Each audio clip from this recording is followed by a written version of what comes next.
Por que que as empresas entram em crise? Boa noite. Bom, as empresas entram em crise por inúmeras razões, né? Mas, dentre elas, o que a gente tem de maior experiência, o maior problema das empresas que entram em crise é uma gestão inadequada. Então, a gente tem crise financeira, tem crise econômica, existem crises de gestão, existem vários tipos de crise. Mas o grande componente que é comum a todas elas é a má gestão da empresa. Já que falamos sobre tipos de crise, eu gostaria de te pedir, então, para te citar as que mais afetam as empresas, então. Pois é, agora a gente vai ter até um exemplo bem prático para dar. Nós tivemos agora há pouco a pandemia, né? Então, a gente tem o quê? Crises setoriais, onde afetam um setor específico da economia. Nós temos crises sistêmicas, que é essa crise da pandemia que todos nós vivenciamos.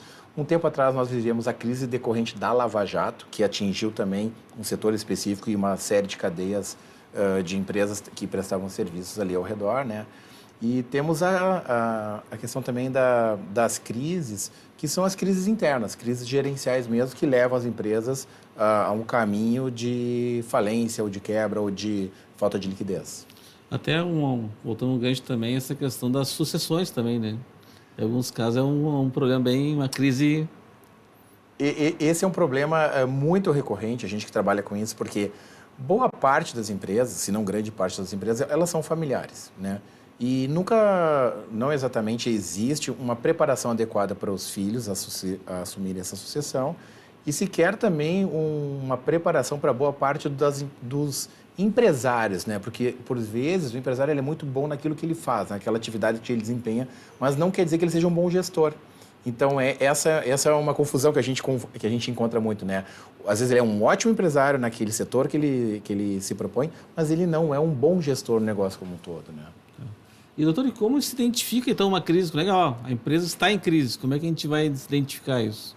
O primeiro passo que a gente geralmente identifica é quando a empresa para de pagar os tributos, né? Quando falta dinheiro. Quando falta dinheiro. Porque parar de pagar imposto é o dinheiro mais fácil de não pagar, mas é o mais caro também depois de pagar. Então, quando a empresa começa a ficar inadimplente na parte tributária, já é um sinal. E aí o empresário começa a trabalhar sem pagar os tributos. O que isso quer dizer? Quer dizer que ele não conta mais com o tributo como um custo, quando, na verdade, o tributo ele é a base de todo o custo dele, né?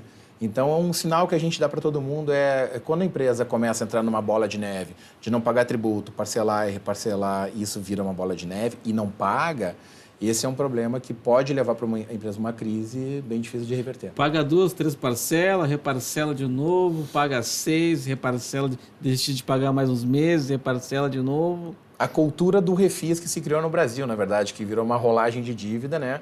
E não uma forma de acertar com o fisco. Então, isso é uma coisa que acontece com muita frequência, mas agora não tem mais, né? A gente não tem mais refis. Depois a gente vai falar do que tem de novidade aí.